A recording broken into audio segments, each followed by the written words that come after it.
year we decide on 3, possibly 4 fellows to join the college community. They are people that we consider to be friends of the college and also advocates for their area, and particularly their area of educating adults. And it's quite an august group. We have, starting with Princess Anne, because you've got to start with princesses. We've got Princess Anne, the Princess Royal. We have Sir Grayson Perry, Dame Mary Beard, Bethany Hughes, Anthony Gormley, and just David Lammy, who was a mere backbencher when we made him a fellow, and now he's Foreign Secretary. So we have quite magical powers. And this year, we chose, again, a special group that reflected different parts of the City Lit community. And actually this week, we're celebrating 2 of them. So 2 of this year's fellows. Tonight, we have Dr Janina Ramirez, and on Friday night, we have Russell Tovey. So actually, it shows you the diversity of the type of organisation we are and the type of people we love to have as part of our community. So tonight, for the next hour, Janina and I are going to chat. We're going to throw ourselves open to questions. Well, obviously nobody's going to ask me a question, but they're going to ask me a question.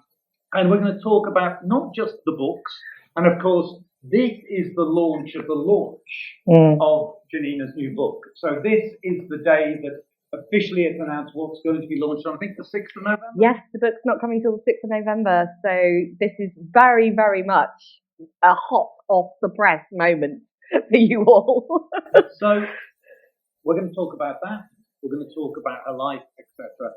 But first of all, I just want to say welcome. You've already been part of the City Lit community. You were part of the Art History Festival last year.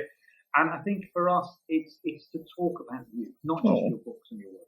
So I find it fascinating that kind of people choose history. Everybody chooses history for very different reasons.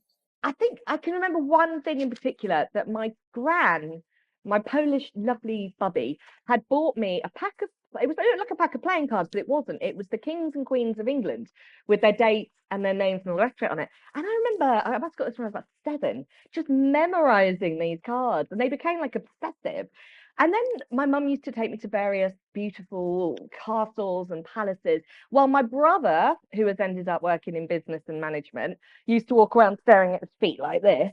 I'd have eyes on stalks, and I'd be having these really visceral experiences in these historic places. I remember being at Hampton Court Palace, and I've told this story before, but there's a particular threshold that goes from the great kitchen on the walkway to take the food up to the hall. And this threshold was completely worn down in the middle.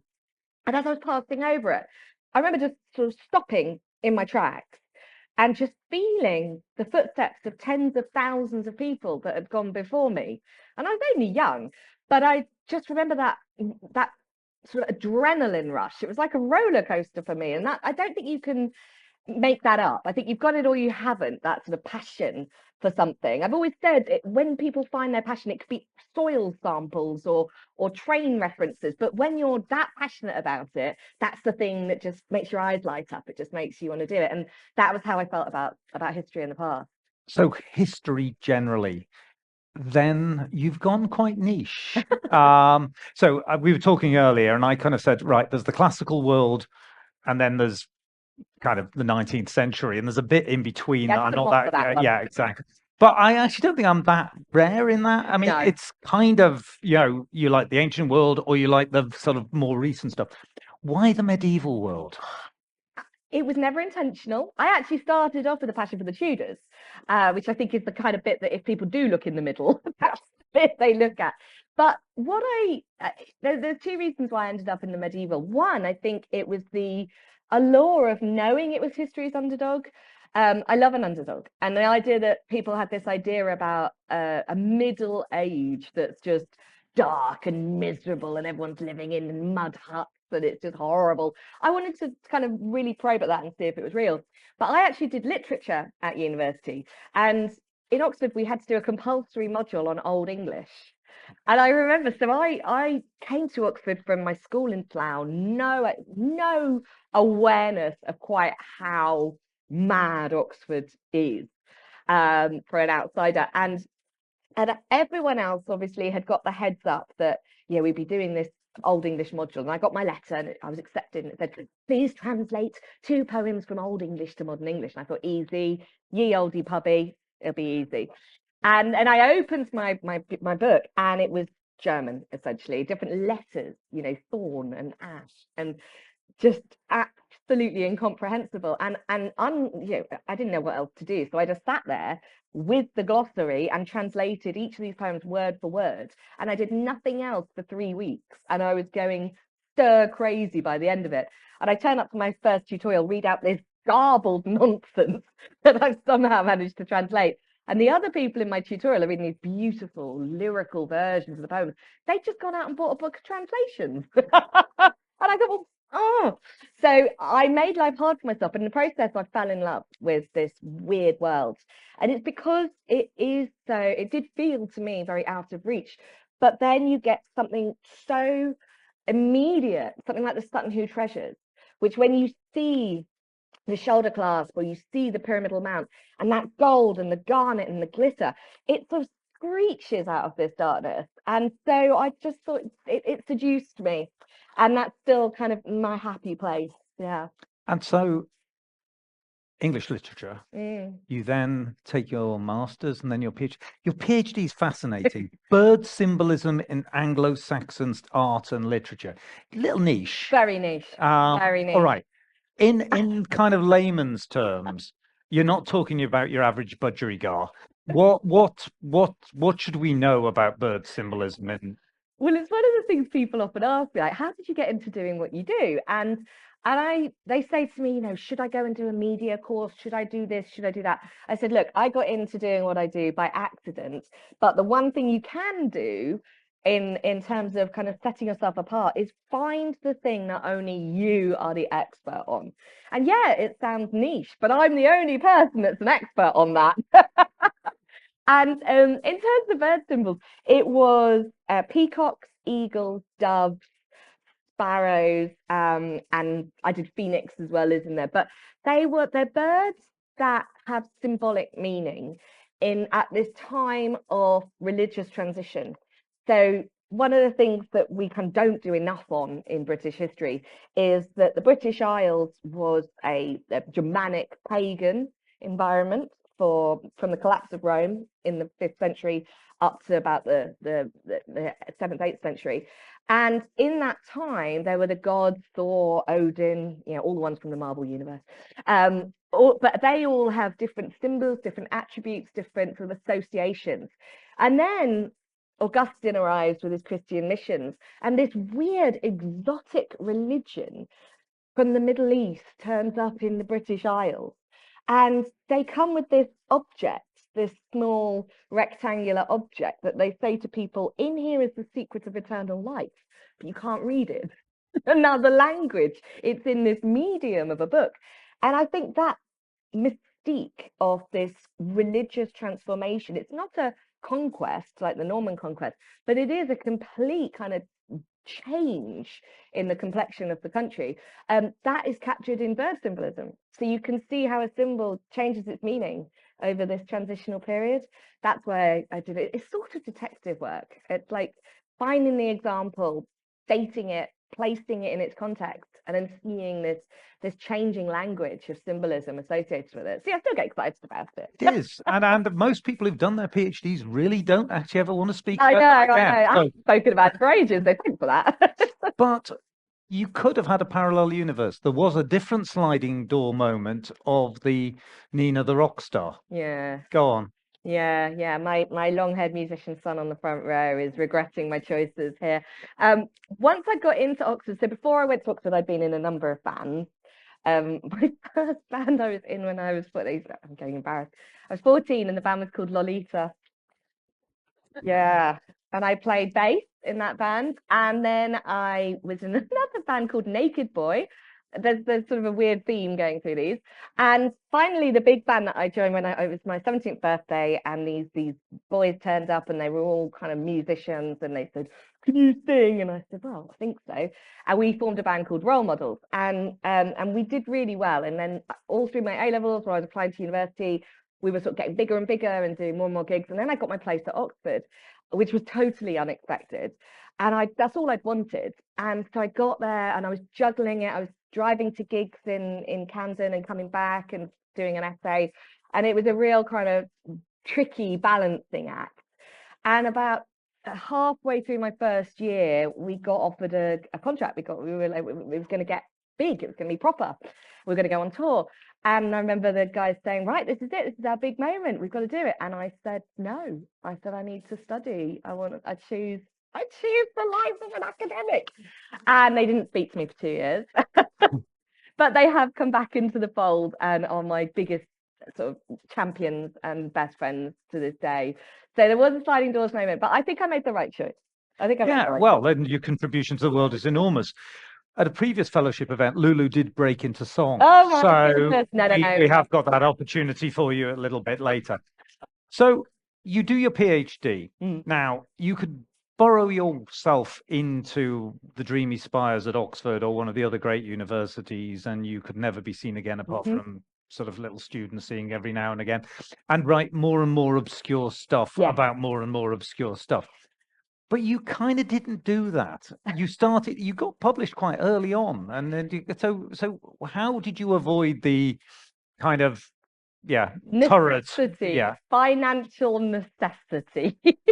So after I finished my PhD, I did get a post in my city of York, that's where I did my thesis. And it was brilliant, and it was everything I wanted, and I was supervising and teaching, and everything was perfect. But as is the case in academia, as I'm sure many academics in this room will know, those permanent posts are slippery, hard to get hold of. It's often temporary contracts, something rolling into the next. And in the midst of that, my mum had got ill. She'd got Lyme disease, of all things, which at the time in the UK, they didn't admit to it being endemic.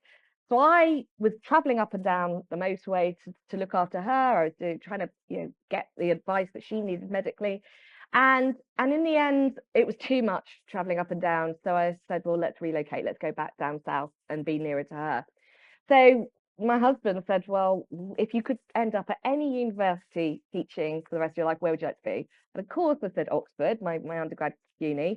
So we just went for it. No posts, nothing lined up, just turned up, made some phone calls, sent some CVs out and tried. And at the time I was working in Winchester and Warwick and in London, and I was doing lectures all over the place. Then I fell pregnant with this enormous child that you now see on the front row. And I was still running from A to B to different unis, doing lectures for like 30 quid a time, and really kind of wearing myself out, running around campus, sort of 8 months pregnant.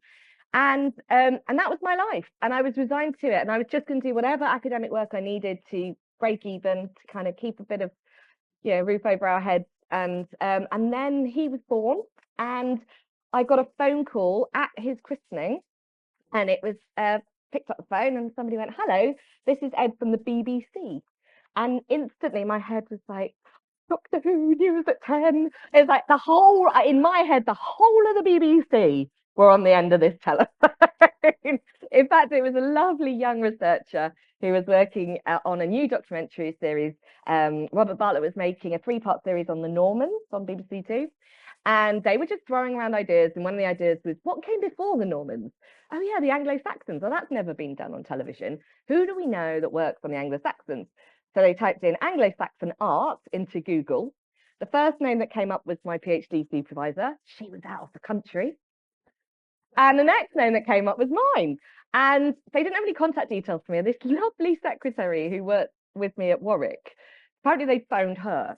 And she said, I shouldn't give out private details, but Nina will want to get a call from the BBC. So she handed over my mobile number. And this poor guy, I just abandoned the party and the family, and I'm just there for 2 hours talking about Anglo-Saxon art. I think his ears must have been burning off. And I thought nothing more of it. I just thought I'd had a really nice encounter with someone that was enthusiastic about my niche subject. And then a month later, he's coming up to Oxford. He said, can you show me the Alfred Jewel? You mentioned that. Can you tell me about that? So we go on this little tour, and I'm all arms and eyes and excitement. And he's got this camcorder. I mean, this is back in the day of camcorders. He's got this camcorder with him. And when we're chatting, he's got it on. And I think, I guess he's taking notes, Then I hear nothing for another 3 months. then I get this phone call. Oh my goodness, they have commissioned the program on Anglo-Saxon art and they want you to present it. And it was out of nowhere. And I thought, well, I've got to do it. Still had a little one at home. But I went and I made this program, and it was a labor of love. It was called Treasures of the Anglo-Saxons. It was the first one I ever made. It what should have taken a week to film took over 3 months. I was working with a very kind of intense director who pushed me really, really hard. And I thought, well, I've made this. And then in typical academic fashion, I just thought, well, that's that then. I finished it. Didn't realize it was going to come out 8 months later. And when it did, it went out to 3 million viewers. And suddenly my life changed. I was walking down the street in my town and people going, I saw you on TV last night. Oh, and then suddenly you get the online abuse, and suddenly you get the kind of the criticism and the why don't you brush your hair comments and things like that. So everything sort of changed. But I know I thought I'd never make anything again, but they kept giving me another chance and another chance. And I think going back to your question, Mark, about, how these things have happened for me, I work really hard at whatever's in front of me. When I'm given something, I try and give it 100% and all my passion and enthusiasm. And as a result, I think I get more offers because I do always give my devotion to everything. So I've just been really lucky, but I've also worked really hard. Well, and actually, right, there's luck to start off with, but actually you've got to be good at what you do. Because if you hadn't been good, you wouldn't have got the next commission and the next commission. And I think that bit is interesting. It's the obvious enthusiasm.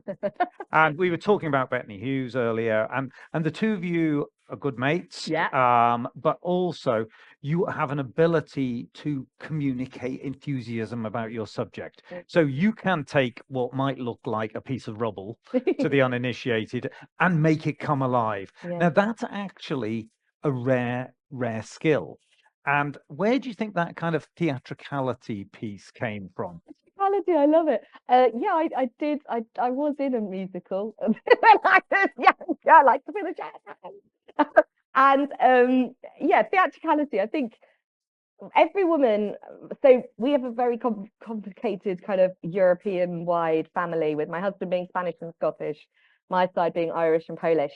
And what my mum always said to me growing up was, every woman that we can trace, obviously with Polish and Irish heritage, it's sometimes hard to do genealogies, but with every woman that we can trace as far back as we have records, they were a teacher. And my mum was a teacher. And I remember her saying to me, you'll be a teacher. When I was young, I went, no, I won't. I'm going to be a lawyer and drive a fast car and have a penthouse suite. I'm not doing your job. But I just sort of resisted it, pushed it away. And then as my love of academia kind of increased, and as I sort of kept getting led down this route to do more, do a master's, do a PhD, do a fellowship, and then I had to teach. That was the final kind of thing to get my funding for my studies. And I remember I didn't sleep for a week beforehand. I was sick the morning of the lecture. I was so nervous. I had written my script out and I'd practiced it in the mirror. And I went into a room similar to this in York, an auditorium, and these undergraduates were all sat there looking bored. And I stood at the platform shaking, and I started to read my thing, and I started to put the slides up. And then I started to talk to the slides, to the artwork. And then I started looking in the audience, and I could see these sorts of light bulbs going off behind the eyelids of a few of the students. And it was so addictive. I wanted to kind of get that reaction again. I was like, oh, let me tell you something else that's really exciting. Oh, I know this really exciting fact. And the feedback of it was unreal. And I came off stage and I phoned my mum and I said, damn it, you're right. I'm a teacher. But it's interesting you use I came off stage, which actually psychologically is that kind of telltale. And so it is a performance, and actually the ability to communicate and then create a following, because you have undoubtedly got a following. Oh, it's a Nina Ramirez new program. I'll watch that, because it might on the title packet Anglo-Saxon art. It's not up there with Prime Suspect or what. So that's all been great. Now, actually doing that and communicating that way is great, and it's a very special skill.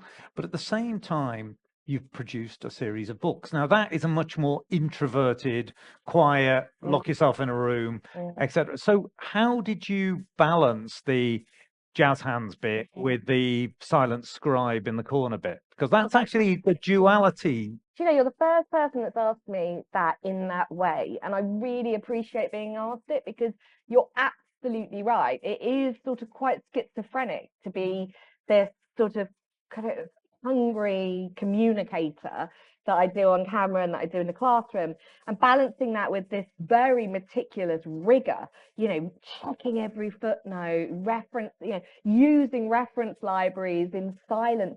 And I've had this conversation with my kids, because we talk a lot, don't we, about introverted natures and extroverted natures. And I think a lot of people that know me would assume I'm an extrovert, that I seek out friends and I seek out excitement and I seek out other people. But actually my nature is introverted. I'm never happier than when I'm quietly by myself with a cat, possibly, or four, and working in those quiet, thoughtful environments. And I think that's what drove me into academia in the first place, was that desire for private thought time. It's quite selfish, isn't it? Study can be seen as quite a selfish indulgence, because you are doing something for your own improvement, for your own benefit. But my God, it's the most rewarding, the most fulfilling and enriching thing you can do with your time. So I think that your question is, I'm surprised and pleased by it, because you've noticed that in me, that I have this dual personality that manifests in two very different ways, with my books being the sort of more private and interior one. And that's actually hard, because also it doesn't go, right, okay, I'm going to spend 2 years writing the book, because it'll be schizophrenic. You will be going, right, I've got to go and record this now, or I've got to go and give that lecture, or I've been invited to this, that, and the other. So actually, it's also the whiplash between the two must be actually quite challenging. So Femina, I mean, this book that and we talked about this on the way in, and I'm like, it's a book about women in the Middle Ages. You do not think that this is going to be a massive international bestseller, no matter how beautifully written, etc. it is. It just caught a life of its own. Yeah. So tell us about the idea of the book and where it started, and then tell us almost before we talk about the book itself, talk us about the kind of the history of the idea from, hey, I wonder if, to actually, as a publisher, going to do this, to wow, people buy it. I know. I mean, the wow, people buy it thing was it. It was absolutely out of the blue, instant #1 bestseller. I mean, wow. Yes. And my publishers were all reeling, and they were sort of going, well, we didn't think this was going to happen. I was thinking, well, I certainly didn't think this was going to happen. I don't know why it did as well as it did. I think it hit a moment and I think it hit a need, because what I realized with the way I write is I'm the same in my presenting, I'm the same in my teaching. I don't like to compare myself to other people. I never consider myself in relation to other people. I try to create the thing that I need to create at that moment. And I needed to create a book that was about the past, but was hitting an issue that was pertinent in the present. And certainly that's what I'm doing. There's 3 books in this series. This is the second one in the series that's coming out next. And each one of the 3 will hit what I think are the main issues affecting people in the present. So with Femina, it was about identity, gender and identity, and exclusion from the historical record, and how we could look differently. And I think it was exciting, because what I realized was that often you'll get an expert writing on a particular topic from a disciplinary approach. There'll be a historian using historical documents. There'll be a literary scholar using literature, or a archaeologist just using archaeology. Well, I'm a bit greedy. I like to use all the disciplines. And that's what I did in Femina. And what I was trying to say is that if we break down some of these artificial disciplinary boundaries, maybe we can start to create connections that haven't been made before. But I think the other reason it did what it did was because the women are just so incredible. I was writing this book going, oh my God, she's amazing. I couldn't believe it. I was writing because so it was exciting and new and thrilling and relevant, I think, hopefully. And obviously caught a zeitgeist. I mean, it just became this phenomenon. You mentioned before, and this is the dark side of it, and a few weeks ago we had Hallie Rubenhold here, and she was talking about her new book about Dr. Crippen. But actually, you go back to the last book, which was about the 5 women who were murdered by Jack the Ripper. And the thing that still gets me about that is the horrific abuse. And she's still quite traumatized by it. The how dare you, it's not about them, it's about him. This misogyny, this visceral violence towards the idea that women have a right to be heard, a right to be talked about. And the ripperologists are a kind of breed on their own. But you experience it. How dare you talk about women in the Middle Ages? I mean, it's what happened and what's it about, do you think? Another darling friend, and I saw her go through all of that, and I was absolutely disgusted and horrified by the way that was being that in this moment we can have such unfiltered expressions of misogyny. But then that was kind of the trigger why I wrote Femina, because it was this discovery that we were talking about earlier, the Burqa warrior woman. Spoiler for anyone that hasn't read Femina yet, but it was that discovery that was happening in around 2006, 2007.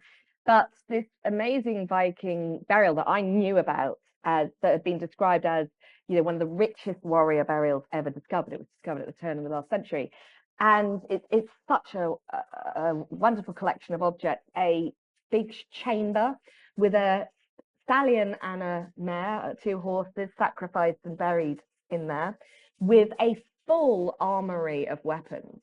And that's really unusual. Everything, arrows, spears, a sword, really rich collection of weapons that have been interred with this individual.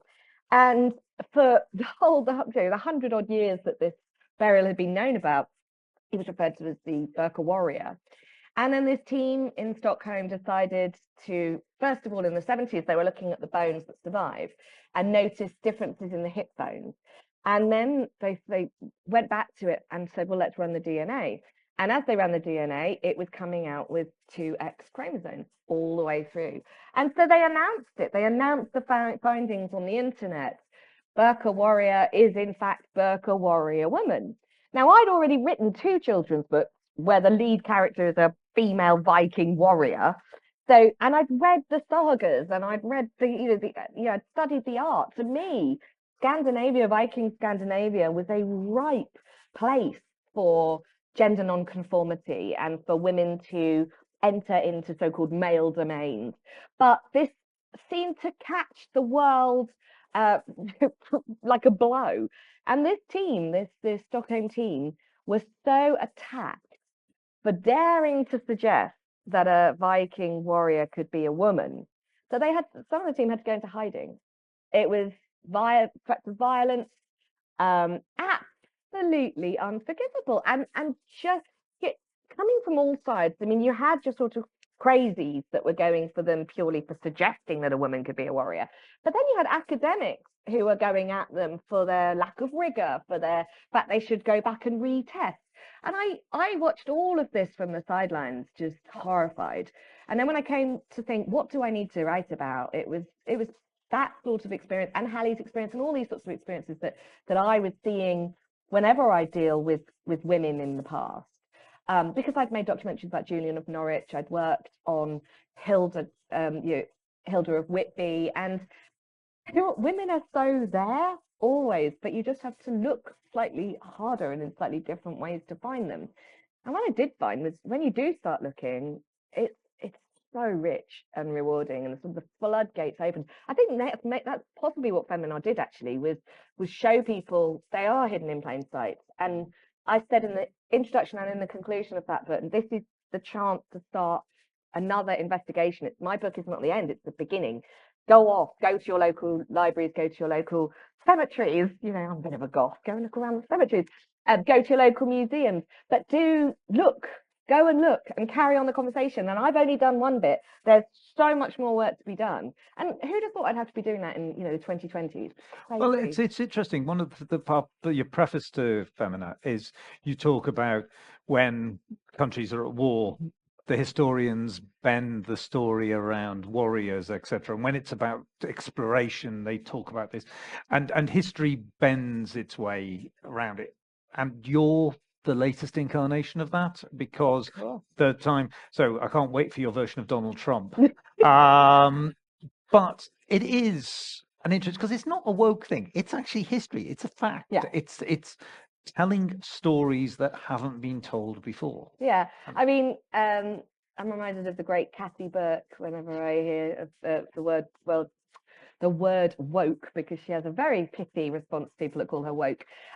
I'm very open in Femina about the fact that I have my own agenda and I spell it out. I think the problem that we've had in, not just in history, in a lot of academic disciplines, is this idea that the expert is the empirical truth. I used to read history books and it was sort of this mega voice from the clouds in my head going, this is a fact about the Norman conquest. And that's not what happens when a person writes history. It's an individual writing with their ideas, with their bias, with their preferences. And I say this very, very openly. I think it's so important. This is who I am.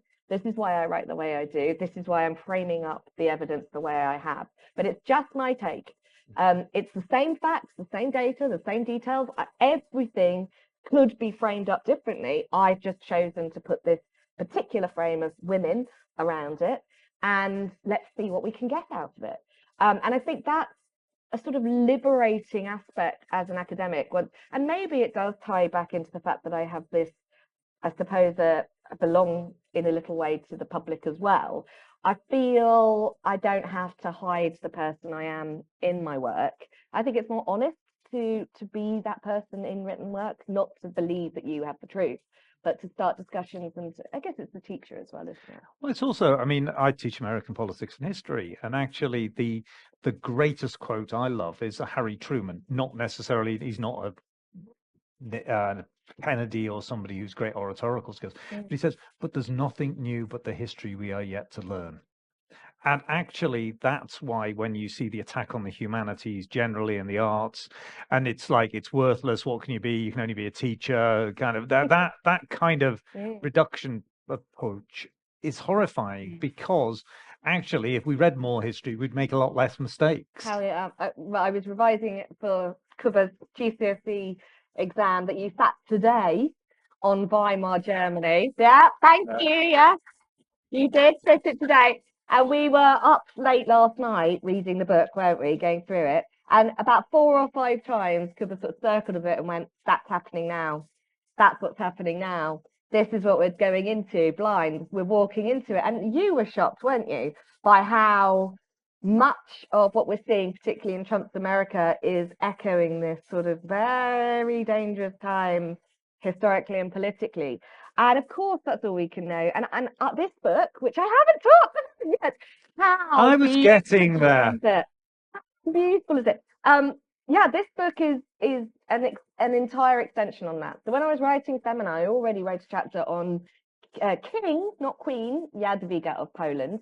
And in writing that chapter, I was really aware that what I was exposing was the way that a historical female, a historical individual, had been used to support an idea of national identity in a place like Poland that for over 100 years of its existence wasn't even on a map. And that's where already I knew the seeds for this next book were going to come from. But if I was looking at gender, sexuality, identity, and Femina, in this book, I've decided to really put my head above the parapet and take on nationalism and national identity. Because, like you're saying here, Mark, it's these shifting sands of what we believe our shared identity is, be it language, be it landscape, be it religion, be it history, that is open to interpretation and open to manipulation. It's very vulnerable. And until we probe properly into what these historical ideas and concepts and individuals are, we are inheriting a version that has been filtered through the bias and the pens of the historians that are often propping up regimes and ideas that serve contemporary issues, not a true representation of the past. So this book is, I think, quite timely as well. I feel a sense of, again, frustration. When I wrote Femina, I was like, why am I having to write Femina in this day and age? Why am I having to address the fact that women have been written out of the historical record? And when I was writing this, I was like, why am I having to write a book about how history manipulates women from the past for nationalist ends now? Surely we should know these things. Surely we should have had these conversations already. But it feels really pertinent, really necessary that I do this. And in the process of doing it, it's so revealing. I mean, yeah, it leaves me feeling very raw and exposed as a historian, because it shows me how my predecessors, historians before me, have really manipulated people, manipulated thought, manipulated ideologies to serve the ends of people in power. So, given the fact that literally is a little blurb about the new book, give us a sneak peek. Choose a couple of examples from the book that give us an idea of why on November the 6th we're going to be rushing to the bookshop. Well, as I said a bit earlier, I don't tend to look at what other people are doing. I tend to just do the thing that I have to do. And that's how I write as well. And I write in a really odd spider's web sort of way. So I'll have an idea, and then I'll start to pull in the individuals, the stories that I want to tell. And then I create this sort of web very carefully that links it all together. And what's great about this book is I've really made things hard for myself, because I wanted to do a moment from when nations emerged. So as you will know, talk about more modern history, the history of nations, really, we could go back to the French Revolution. And most nations, in terms of what we conceive of as a nation today, are only a couple of hundred years old. And the process is very contrived. It literally is a combination of romantics and far-right nationalists sitting around a map, drawing lines, and then specifying these are the unifying factors that we will attach to this identity of the nation. But then this idea that everybody then is expected to give their life potentially for king and country. So I wanted to highlight the importance of that modern moment, the French Revolution, the Greek Revolution of Independence, the fall of Rome and the papacy and the unification of Italy. So I've looked at seminal moments between 1789 and 1850. And in each case, I've found these women who have been written out of the stories of nation building. So you've got Charlotte Corday, who assassinated Jean-Paul Marat. And she opens up the section on France. And of course, who else would I look to for a medieval inspiration for French national identity? Joan of Arc. And the Joan of Arc parallel is fascinating because it's still happening today. You know, when we look at the Le Pens and how Joan has been harnessed to these far-right ideologies, it's terrifying. So what I've tried to do in the book is show the real Joan, try and understand the world that she came out of. And this goes back to an excellent point you made, like Truman made even, that we only can talk about future historic truths. No person living at any moment knows what their contribution to the future will be. You can never retrospectively say, oh, she was the first feminist. Oh, they were the first people that were pushing towards the Reformation. They have no idea of what's coming. They are living in the moment, and they only have their own past to look back to.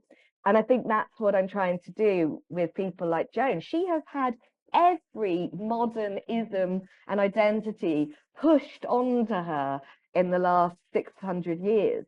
And yet, what is she herself? Where has she emerged from? And what are her points of reference? So I bring her to life as this 15th century girl from a liminal space, Lorraine, this bizarre borderland in the time of the 100 Years' War. And gosh, the version that emerges is so different to the one that we think we know. So Joan is very fun. Lola Montez, I don't know if anyone's heard of Lola Montez. Who said yeah? Excellent. So do you know about her spider dance? Oh, Lola is amazing. So Lola opened my. She was a showgirl. She wasn't. Well, fun enough, although a different Lola. Yeah, absolutely amazing Irish woman who tried to pass herself off as a Spanish flamenco dancer. Did this thing called the spider dance that used to absolutely shock audiences by raising her skirt and pretending to bat a spider off her leg. Absolute kind of what today we would call an influencer, and going around the globe kind of falling into these incredible love affairs with the top musicians and the top politicians of the time. And she gets the attention of the king of Bavaria. And that's the opening of my Germany chapter, German identity. Because, of course, Germany is such a strange collection of states that all exist almost independently from one another for so long, same in Italy, that the idea that she's in this moment of change where it starts to come together. And then I look at Adelaide of Bavaria. So in each case, I start with the modern women and I go back and find the medieval that's connected to them. But yeah, I'm not going to tell you all of them because there's. No. So do you do it by geography I and do. then, yeah. I do it by geography and time. I mean, I had to make life hard for myself, didn't I? Yeah. I couldn't just write about, a group of medieval women like I did in Femina. No, now I have to write a modern one and a medieval one and understand the historical context for both. So yeah, well done me to make life hard. Did you do Russia? Oh wow, no. So we're including that. So the sort of the idea is that it's those moments of between 1789 and about 1830, but let's stretch to 50, where there are these wars of independence, these flourishings, if you like, of revolution and independence and identity. So what I have set up in the book, again, like I did with Femina, is please carry on the conversation. So I've been traveling all over the world for the last 6 months. And in those travels, I've been talking to people in India, I've been talking to people in Japan, I've been telling them what my book is about. And the minute I tell them that, they're like, oh my gosh, we've got the equivalent of that going on here. It's happening now. So, in India, I was talking to an academic who has just finished working on a medieval woman and how this medieval princess is being recast for national ends right this minute. So I say in the book, just like I did with Femina, carry on the conversation. Let's start applying this to the world. I'm just starting off with Europe, but take it elsewhere. And I do set it up in there. So there's so many more things. I'm only one person. I know. The whole world. No, I was fascinated because I was thinking when I was reading it, I was wonder what she's done. Because Russia, I think, is fascinating because you have 4 empresses. Yeah. And the 4 empresses are all actually very successful leaders, but are never talked about. It's all Peter the Great, it's all Stalin, etc. So it's such a macho culture imposed. And they're going, yeah, but you had 4. Catherine the Great, Catherine the First, yeah. Then a lot in Greece because she obviously dipped her toe in a lot in the Greek plan. But I think, what I'm trying to do is what's interestingly happened is each chapter seems to emphasize a different aspect of what it means to be an influential woman at a particular time. So, for example, Italy. Inevitably, the medieval woman I've chosen is Catherine of Siena, the kind of the mouthpiece of the papacy, because Catholicism and religion is so baked into Italian national identity. With Germany, it is empresses. And I'm talking about the role of the Ottonian empresses. So it's sort of each one. Isabella of Castile, oh my goodness, that was an amazing chapter to write. And she's so almost loathsome in the way I write it too, but it's throwing up these personalities and aspects of them. So this idea of Russia having these empresses that were all powerful, that's coming through really quite consistently, that power can be wielded by women in this way. I think it's fascinating. I mean, we're all going to buy the book now, aren't we? Because you're actually, the ability, the enthusiasm you convey, I think is just gorgeous. Because you go, I'd have never heard of Spider Woman dance for Layla.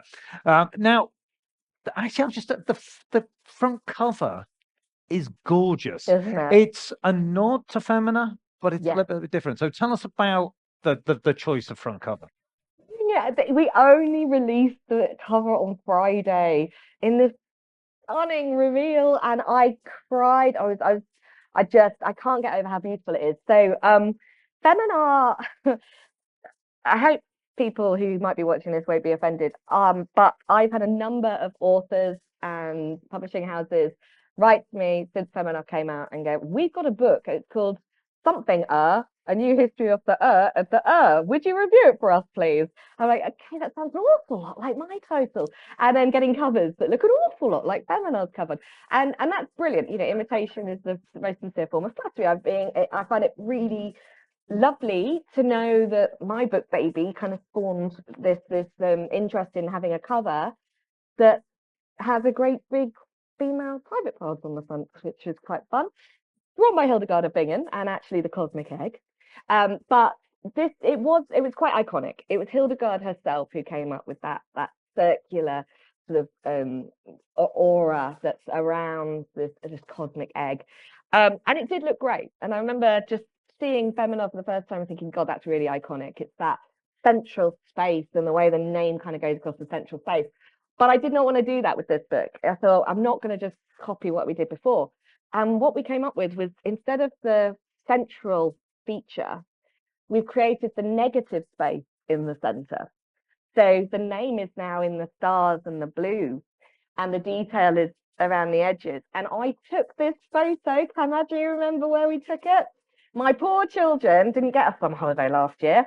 I did a budget bargain booking.com tour of all the sites associated with Joan of Arc. And I gave us a budget. What was my budget? £100 a night. And we went to Rouen and Troyes and Domremy. And I mean, just look at them. You're going to think it was a great holiday in 30 years' time. And we took this photo. They've obviously used different versions in this incredible church that we nearly didn't go to. But you didn't get out of the car because you were having a sulk at that time. And we pulled up to the Bois Chanou, which is where the fairy woods, the grey wood, where Joan of Arc had her visions of Catherine, Margaret, and Michael, her saints, her voices.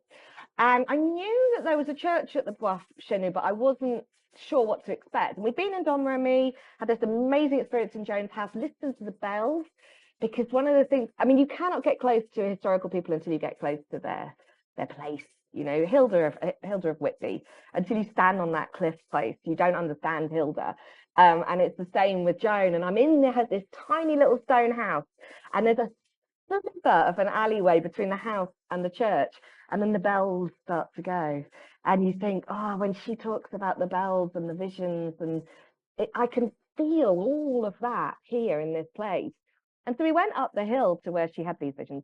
And there was this church, enormous church, completed in the 1920s.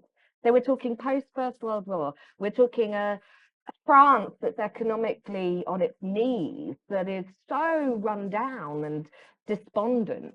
And then the Pope declares Joan of Arc the patron saint of France in 1920, and they build this church. And it's this, I've never seen such a weird mashup of national identity and religious heroine. It's almost inconceivable. So this is Joan, and can you see the archbishop? If we get the full image, you see the full act mosaic. It's enormous for a start. The Trinity are up at the top. Joan is the conduit between the two in this gold archangel outfit. Margaret and Catherine are beneath her, sort of lifting her up, and all the way around the edges are the politicians of the time. The good and the great, the rulers, the church leaders, all the men are around the sides. And there's this triangle of these sacred women coming up in the center. So it had to be the cover, didn't it? It's fabulous. Just had to be the cover. Can you tell I'm excited? I know. I could honestly talk to her for the next 3 hours, but I'm going to give you a little chance. So if you could have the lights up a little bit. I have just enjoyed just talking. I know. And it's what you're here for. It's a lecture or intellectual content. It was just a really nice chat. And I really want the opportunity for a few questions. This is if you're going to, oh, good, thank God for that. You don't realise the amount of times I've sat in this seat where people just go like that and then eventually do it. So I'm going to Adam with the thing, the gentleman, the lady, the gentleman, in that order. And then that means we can pass on the microphone so we don't have big gaps. Questions, please, not essays. Not you, sir. I thought that was going to be you. That's a general comment. I know it's going to be. What's the name of the next book? The next one. Oh, you are cheeky. I only told my publisher last week. All right. Well, all right. I'll just give you the main Latin bit because we've had Femina, Legenda, and that one is Mythologia. So Oh, that was a saucy bit of, oh. saw that. Oh, I hope I don't get A in little trouble for that. I was going to say, that was a pantomime. That in the back of your brain. But thank you. Great question. Thank you. I wonder if you can reassure me about the state of TV, Yeah. because you know I'm looking for decent programs to watch, like your own, like so many other historians, artists, you name it, Yeah. and there's so little. Are they still commissioning programs? Amazing question. Going exactly back to what we were saying earlier, just before we came out. So glad you asked me that. So I have been on a super top secret international filming project. The kids are going, don't say anything, for the last 7 months. And I am under an NDA, so I can't say anything else. But I am filming, but I am not filming in the way that things have been. And you're absolutely right. Now, the worst thing I think that ever happened was the demise of BBC4. Absolutely criminal. And I fought tooth and nail where others didn't. I fought because I knew what was happening. And the lack of commissioning, now they don't commission any new material for 4. And as a result, our beautiful, esoteric, bizarrely, uniquely educational aspect of television has been lost. I think it's criminal. So they'll show reruns, and other channels have been picking up a few things here and there, but they have very different remits to the BBC. They want to create popular, clickable programs. That's not necessarily what BBC4 was doing.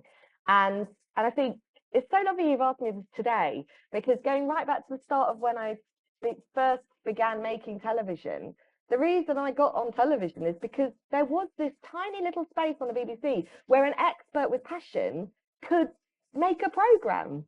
And I don't think that exists anymore. Obviously, broadcasting has changed. And I think what's really interesting bringing up kids as well is seeing how the way they consume media is so very, very different. So now it will be on TikTok, it will be on YouTube, it will be, and in a funny way, it's kind of a beautiful democratizing, because anybody can have a go and anybody can make something if they're passionate and interested, and that's lovely. You don't need a big commissioner with a fat check to draw, to make something intelligent and beautiful. But that little world, I think, is closing off. There's lots of other things that are happening that I think are really exciting. The project I'm working on is unbelievably exciting. And there's also another really wonderful thing for me and my lovely peers, people like Alistair Sooke and Alice Roberts and Lucy and Bethany, all my buds. BBC World is starting to understand that this is a unique thing that the British do, that we have this talent and that we like to make these quite detailed documentaries. So that's expanding, and watch this space, because that's where I think it will drift into. So hope is on the horizon. If you could put the, Hi there. Thank you so much for your talk. It's brilliant. This is a more academic question, and maybe you can pick something specific from this book or previous work that you've done.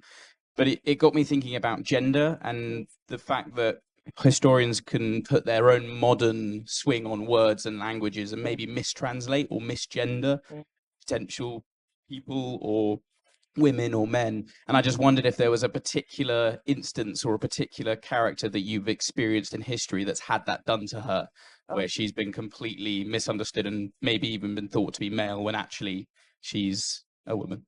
Oh my goodness. I mean, it is the underpinning of my work.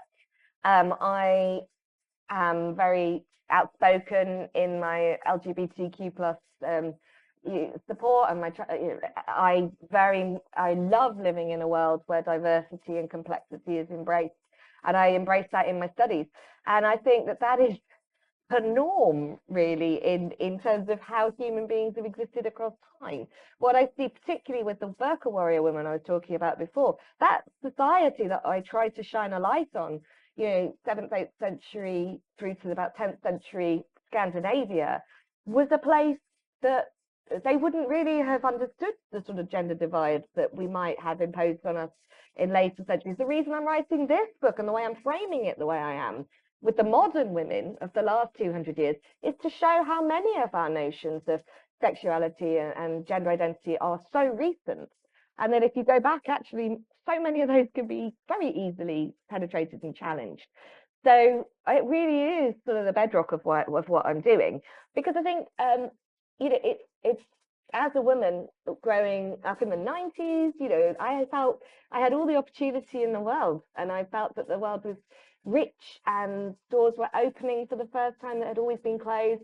And now I look and I see doors closing again everywhere, and it scares me. And I feel like, dare I say it, are we actually going backwards? Is that pendulum swinging back to a sadder, more closed off, more isolationist world?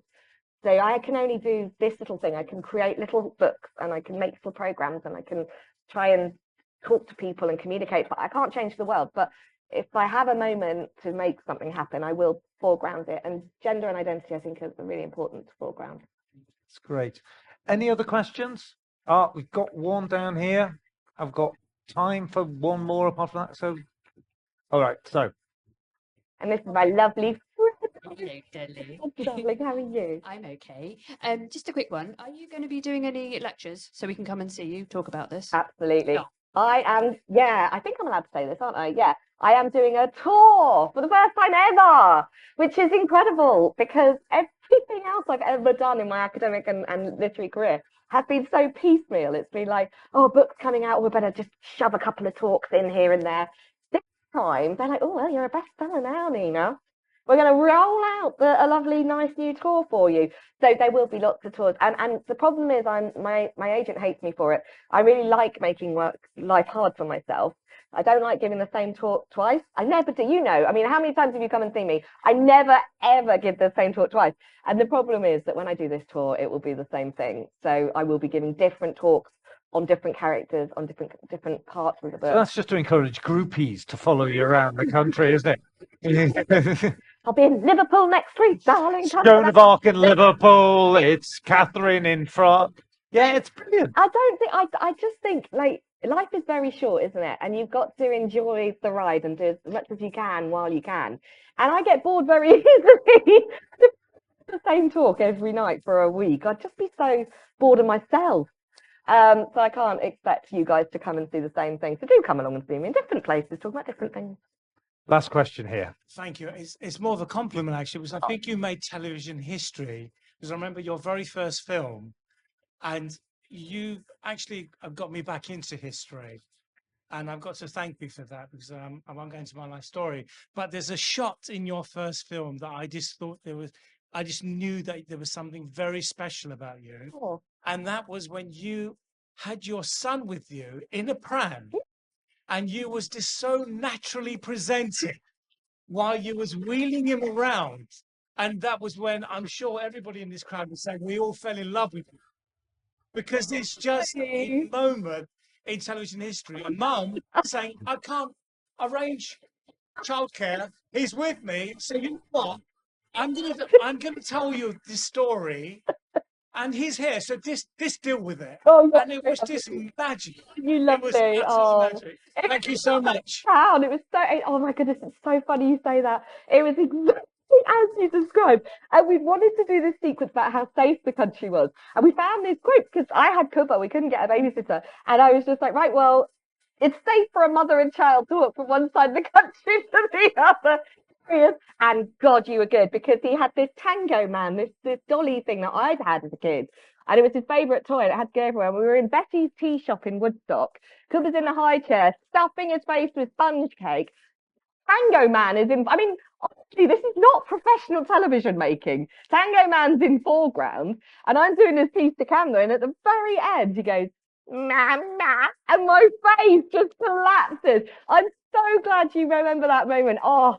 And it was, I think that's, all right, what you picked up on is something that I think goes to the heart of this whole evening and me banging on about myself an awful lot. But I think authenticity is the most important thing that any person can have.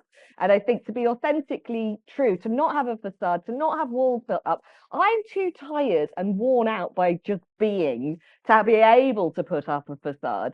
And I realized that making that first program, if I'd even tried to present myself as something rightfully proper and very centered, it would that would have cracked very quickly. So just being authentically messy and scrappy and a bit all over the place, and gosh, that's the only thing I can do. I haven't got the energy for anything else. But thank you for your lovely, kind words. Thank you.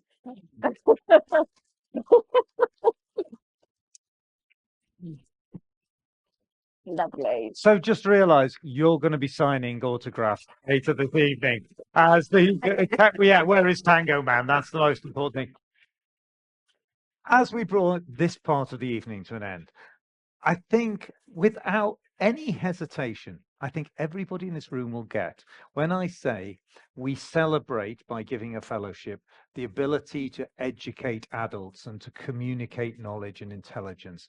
You have somebody here that has an ability to do that in an area that doesn't necessarily naturally go, oh, medieval art, let's have a really exciting lecture about that. It doesn't necessarily lend itself, but your sheer enthusiasm, your love of your subject, your ability and your love of your audience is truly marvelous. And I love the fact that no lecture is the same, because it is quite easy to go, right, okay, get that one out again, etc.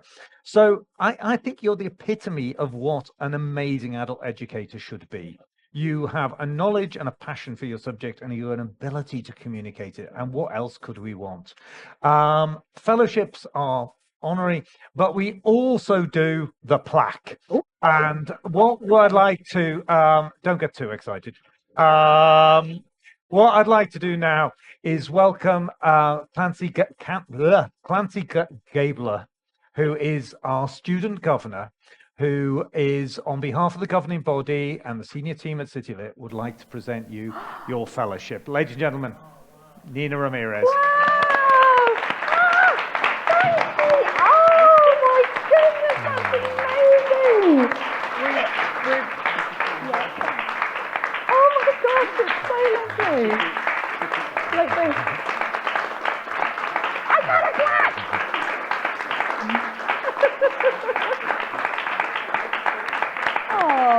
It's so very, very happy to have you. Oh, thank you, Clancy. Thank you. Look at that. Isn't it gorgeous? To point out, it's a bit matchy. As well. I know. I'm all synced up. Right, your baby photos are coming down.